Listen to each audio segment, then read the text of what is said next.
नमः शिवाय।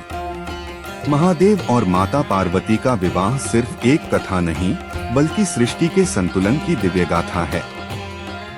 यह प्रेम, तपस्या और भक्ति की अमर कहानी है। आइए जानते हैं कि कैसे हुआ आदि योगी भगवान शिव और माता पार्वती का पवित्र विवाह।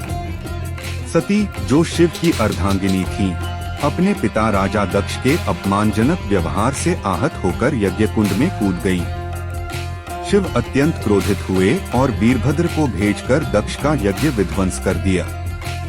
लेकिन सती के बिना शिव ने संसार से विरक्त होकर ध्यान में लीन होना पसंद किया। समय बीता और सती ने हिमालय राज के घर में पार्वती के रूप में जन्म लिया। वे बचपन से ही शिव की आराधना में लीन रहने लगी। पार्वती ने भगवान शिव को पति रूप में प्राप्त करने के लिए घोर तपस्या की। वे बर्फीले पर्वतों में जाकर निराहार रहकर शिव की साधना करने लगी। उनके तप से ब्रह्मांड हिल उठा। नारद मुनि के कहने पर स्वयं देवराज इंद्र और ऋषि मुनि भी उनकी तपस्या देखने आए, लेकिन शिवजी ध्यान में लीन थे।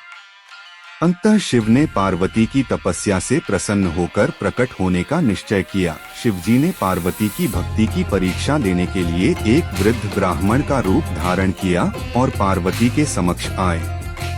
उन्होंने शिव के रूपस्वरूप, उनकी विरक्ति और अघोरी स्वभाव को लेकर कई प्रश्न किए।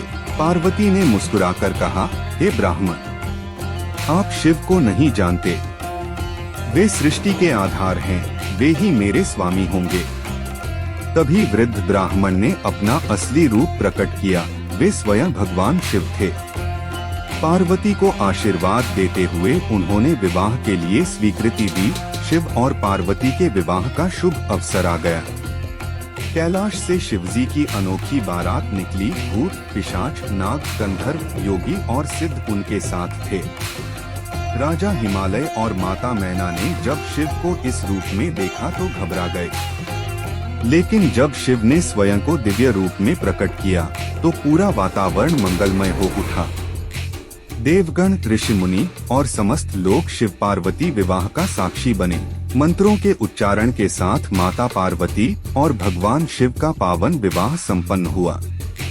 नैरेटर, शिव और पार्वती का यह विवाह केवल एक युगल के मिलन की कथा नहीं, बल्कि यह दर्शाता है कि सच्ची भक्ति और समर्पण से कोई भी अपने इष्ट को प्रसन्न कर सकता है। जय शिव शंकर, जय माता पार्वती, हर हर महादेव।